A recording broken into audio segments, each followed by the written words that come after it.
Hello and welcome back to part 2 of our gameplay commentary. I'm Lieutenant Dan. And I'm Abandoned Cross. And we're playing Demolition on the map Jungle. We've got a great gameplay lined up for you today. If you made it this far, you're probably one of our maybe 5 subscribers at this point. So and props. We congratulate you, yes. So up on the top screen, I'm rushing far over the bridge. Not always a good idea because, as you've seen twice now, it's easy to get there from the enemy spawn. Yeah, and I'm again. Guess where I'm posting up? That's right, up on the cliff. And as you notice, now our teammates call it an SR-71 the Blackbird kill streak, which I think is one of the best kill streaks in the game. Because it shows you not like the UAV every 5 seconds where the enemies are, but where they are constantly. Which is great in an objective game, because you can know, for example, if they plant, if there's just one person on the bomb site, but also if there's more teammates coming to help them and where you should go to cut those teammates off. So I think that's the best kill streak to use in objective gameplay. It's definitely very solid. It's not always maybe killing the enemies, but at least you have a good way to know exactly where they are. They've got a nice rush plan on it here. From the enemy spawn, it's very easy to get there quickly. To rush plant B, it's very, very easy. But so I'm a bit concerned because I'm off the cliff. I really should have moved to B, but our teammate who was in our party was shouting out, "It's okay, I got it," so I decided to stay. What's important about staying up on the cliff at this point is that you're holding off any enemies from reaching B. As you notice, there's someone planting right now from this grenade throw, and you get a double kill. Yeah, it's incredibly easy to just throw a frag or a Semtex and pick up doubles all day long. So now I'm leaving the cliff, because I've just been there too long, and the enemies are starting to move away from A, and of course, see, they get the B plant right here. Another rush.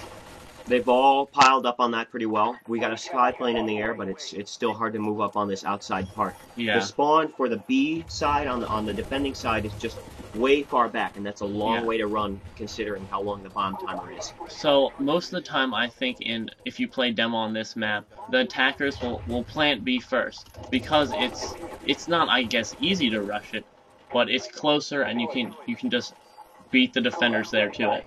Mm-hmm. So if you'll notice here, they're about to get a solid double plant on us because I barely missed this knife, but Peter just took out the defender at A, and we're going for a solid double plant. Double nice plant, teamwork. alright, almost. Yeah, watch this. Ready? Up, 2 seconds left. One down. Yeah. Oh no. So now that we've lost the double defuse, I start going. I'm like, no, I'm gonna get it. I'm gonna get it. Those jerks, I'm gonna get it. I'm gonna get it. So Peter's really mad at them. I just right now. run straight up. I'm like, ha, oh. So I'd like to talk just a bit about the strategy behind their move right now. They did get, what's important to notice is they got an easy rush from the spawn, but this is not always the right mistake to take out, the right move to take out A first, because now, as you can see, we have this corner, we have the hut that I just moved from, and we have the flanking position. All of that's really easy to cover. At first I was skeptical that B would be easy to defend because it's all buildings, and I thought they'd just run up and kind of take us out with SMGs, but actually it's really easy to defend. So if you're attacker, you want to rush plant B, and then very quickly send someone while they're distracted to A and get a double plant, because at A, once you get the plant, the bomb's going to go off if you can spawn near it, just because it's so easy to throw a nade. What's important, though, if you don't manage to maintain the double diffuse or the double plant, just like they did, what you need to focus your efforts mostly on B, because as you can see here, it's so easy. Once the spawns change, it's very easy to get back there before the enemies can mobilize at all. This is one of the first guys that I've seen flanking, and it's a long way to run around, and they mostly will be funneled through these 2 frontal tunnels that I go up on. Even with Marathon and Lightweight, it's going to take you almost a full 45 seconds of running to get anywhere near our flank. A lot of the time, most people won't be patient enough to get all that way. Here's a nice double spray through the smoke. Like Peter just demonstrated, there's a lot of choke points on B. B is what you want to get done with first. As soon as we... as you might have noticed in the other video, it's really easy to grenade throw B, to toss grenades at A and just prevent anyone from defusing, just because of the location of the enemy spawn when you're at A is just so close compared to this one that you can just get there in time to stop any diffuser. Yeah, and then B, it's important you keep pushing forward, but don't push into their spawn. Like I push a little too far. I'm trying to flank them. Like, ooh, a bunch of them, but I have a silencer, so my gun's underpowered. But on B, you need to, I guess, stay ahead of the bomb site in those buildings to cut them off. Because if they get in the area of the buildings, they have a good chance of getting the plant. If you notice this corner that I've been posting up a lot, it's kind of it's a pretty good camping spot just for holding off these two little tunnels, because you can just look back and forth. Here, Yeah. I thought I saw someone behind us, but I checked back. They definitely made this map, it's all about getting the altitude advantage, there's a lot of high points, and having the sight line. And there's definitely, this map is all about knowing the sight lines, and I think this map's going to be, knowing nade spots on this map, It's going to be critical. It's going to be critical. Definitely.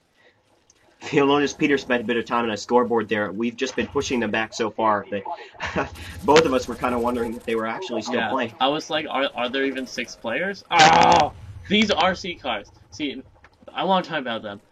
I know a lot of people were concerned they'd be overpowered in the beta, like machinima commentators. I don't think they are. I think they're just annoying, because usually I think I've only seen one double kill with one. And they're so damn hard to control. But they're just annoying when you get blown up by some tiny RC car that, like, Treyarch's like, oh, what can we make? Like, I'm probably sure some German scientist that Treyarch is in charge. Oh, we will strap the bomb to the little child's car, and we will blow up the people. Like, I don't know how you think of these things. I'd like to point out the triple kill with the napalm strike. Oh yeah, very nice. There's so many funnel points on the B side that there's so many funnel points on the B side that those triples and double sprays and just it's so easy to line up. At this point, we just have them completely spawn trapped. We got 2 guys pushing up on the right flank, and this is where they spawn. The smoke we're shooting into, that's their spawn. So at this point, they know they're screwed, and we're just like, we won. And I'm just kind of like, run at them, go. With 10 seconds left on the clock, this is wrapping up our gameplay. We both did fairly well. The scoreboard will pop up right here. Nice little comeback after losing the first round. So if you like our video, please comment, rate, and subscribe. If you'd like, give us any suggestions for commentaries, advice, as this is our first time. If there are any gameplays you'd like to see, just let us know. Thanks for watching.